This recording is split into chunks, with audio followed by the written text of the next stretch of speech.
Good morning and welcome to Backyard and Beyond. Well, if you open up that cupboard door, probably in your bathroom, but maybe someplace else, I'm wondering how many people don't find a jar of petroleum jelly. And for the largest percentage, I'm guessing it says Vaseline, although there are other brands out there. That's probably the one. So often we just use that as a name, kind of like we say Kleenex, and it could cover all kinds of brands. We probably say Vaseline and covers several brands. But petroleum jelly, kind of an interesting product that can be used for a lot of different things. And of course, we need to go back and find out how that all came about. The raw material for petroleum jelly was discovered in 1859, and it was in Pennsylvania, where some of the country's first oil rigs were located, and workers disliked that paraffin-like material forming on rigs because it caused them to malfunction. But they soon discovered that it was good stuff to put on their cuts, and they also used it on burns, which is not recommended to put on a fresh burn.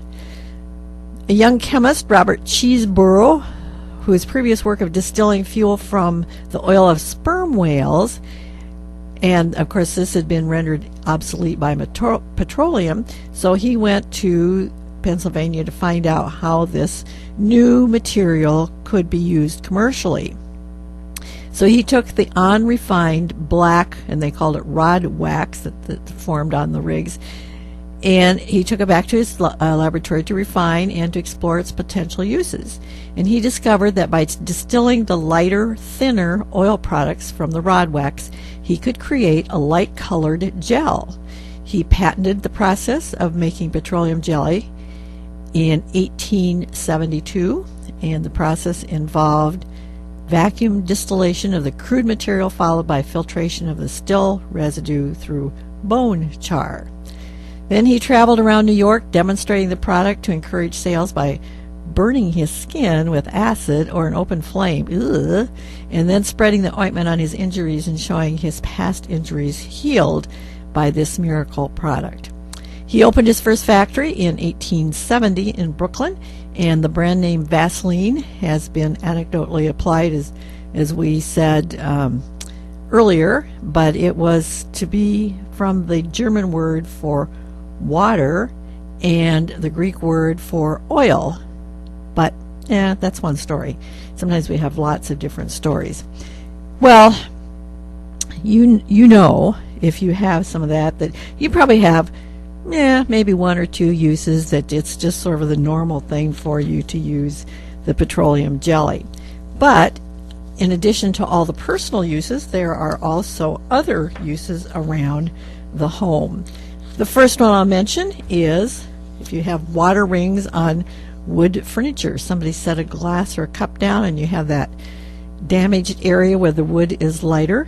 Well, rub petroleum into the damaged area with your fingers and let it stand for a few hours, or if possible overnight, and then remove the excess jelly with a paper towel or a soft cloth and buff it with a soft cloth. What happens is that jelly gets absorbed into the wood and kind of replaces the water so that you no longer have that light ring. Give that a try if you have any of those around your home and you're going, oh, what should I do with this? Well, grab the jar of petroleum jelly and give it a try. Super glue caps. Often after its first use, the super glue cap ends up stuck fast to the tube and can't be used again. So put a thick coating of jelly inside the cap threads to keep it from gluing itself shut. And of course this will work on any cap or lid that may be stuck. How about you want your shoes to look just a little better and you don't want to get out the shoe polish? A thin coating of jelly, petroleum jelly, on shoes, boots, and purses will keep them looking great and repel water and road salt. Just wipe on a thin layer and then wipe it off with a soft cloth so that you don't have any excess running around there. How about squeaky doors? Maybe petroleum jelly can sort of replace WD-40 for some uses. This might be one of them. You can quiet a squeaky door hinge with a coating of petroleum jelly on the hinge pin. Your door should be quiet and you won't have to worry about any messy drips from some other product. What about if you have a messy job to do, maybe it's working, not out in the garden at this point, but come spring, or you're going to do some painting or some other things where you get this kind of some stuff on your hands you don't want there. Well, before you start, rub petroleum jelly into your skin, into your hands, and then the other material can't get into your skin, and you can just wipe it all off when you get done. You shouldn't have any of those remaining stains on your hands. Now, here's a tip that I know beauticians have used. If you're coloring your hair, to keep the color from staining your skin, you apply petroleum jelly along your hairline and ears before you begin. Cuts and sores, well, we mentioned it's not recommended to put on fresh burns. After they'd started to heal, it would be okay. But as we mentioned earlier, that cuts and sores were one of the first ways that over-the-counter petroleum jelly was used, and even the stuff from the drillers used right off of those rods that were in their equipment. Its purpose for protecting cuts and scrapes by acting as a barrier to keep out moisture and bacteria. If you have dry skin, dry heels, dry hands, dry skin in any area, you can coat it with petroleum jelly. But the best thing to do is apply it after you've taken a bath or shower, or if you have some moisture already in your skin, then the petroleum jelly helps to keep that moisture in. So you can put it on dry, very dry skin, but it's better if the skin is already a little moist, and it'll just kind of help the whole process of getting your skin not so dry. Well, here's when you have any problems with your battery terminals getting corroded. You can stop that by applying some petroleum jelly on the terminals. You can also coat the inside, the threads of a light bulb, not the inside, but the threads of the light bulb. Just barely, wiping on a very thin coat, and that will help keep them from sticking when you get ready to put them out, or take them out when they run out.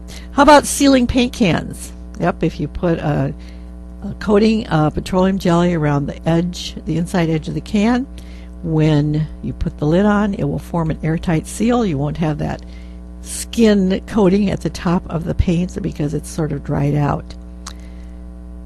Are you a person who puts on nail polish? Well, if you have troubles getting it on the cuticles, put a little petroleum jelly around the edge of your nails before you start, and if you happen to do an oops, then you can wipe that right off.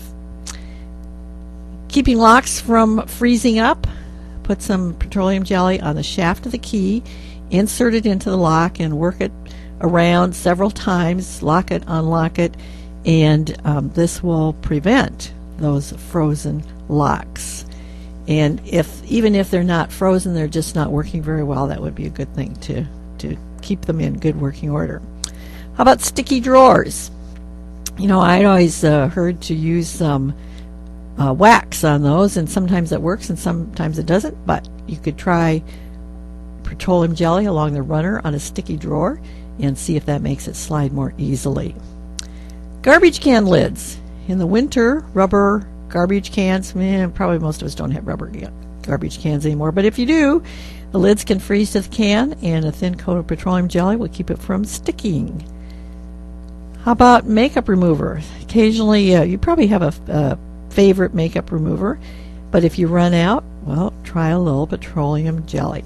And probably an all-time favorite for people who have kids is to use it for prevention of diaper rash. How about you ever get a ring stuck on your finger? Well, the petroleum jelly usually helps you to slide that off so you don't have to go have it cut off. Keep nuts, bolts, and screws from rusting by coating with petroleum before using. So there are only three things that I found in information. It says here's a problem with it. One was don't put it on fresh burns. Another, remember that it will soften or ruin anything that's latex. So if you're going to, don't use petroleum jelly on anything that's latex. And thirdly, there's some question about, because it is a petroleum product, that it could cause cancer. But that's if you ingest a lot of it, which most of us wouldn't do. It's not really very founded. It's just kind of a question, because anything with a petroleum base is sort of a question. And if you're really concerned about it being a petroleum base, well, now we're turning green and not using the petroleum. Producers of personal care and cosmetic products because they're in a lot of products, I should say. We didn't mention that actually petroleum jelly is in a lot of products that we purchase, whether we're using it directly or not. It's there probably on the list of contents. But it is in a lot of cosmetic products, and those producers have continued to focus incorporating into their formula materials things that are based on renewable resources. To keep the desirable properties of the petroleum-based mix, they're now being made from a mixture of vegetable oils and waxes, and this combines with the petroleum, very small amount, much smaller amount, if any, and this allows, of course, the higher percentage of renewable resources and the concerns that we may have about petroleum-based products. There, of course, is a question, there is a challenge of trying to make something that's similar to petroleum jelly out of the vegetable oils and waxes, but the scientists, the researchers, keep trying to do that because it is a green product, green in the sense of being renewable, and again, for folks who think that we need to reduce our use of petroleum for various reasons, well, there you go. So, it's a wonder product there in your kitchen or your bathroom. And until next time, here's a silly thing to wonder about. Why don't you ever see the headline, Psychic Wins Lottery?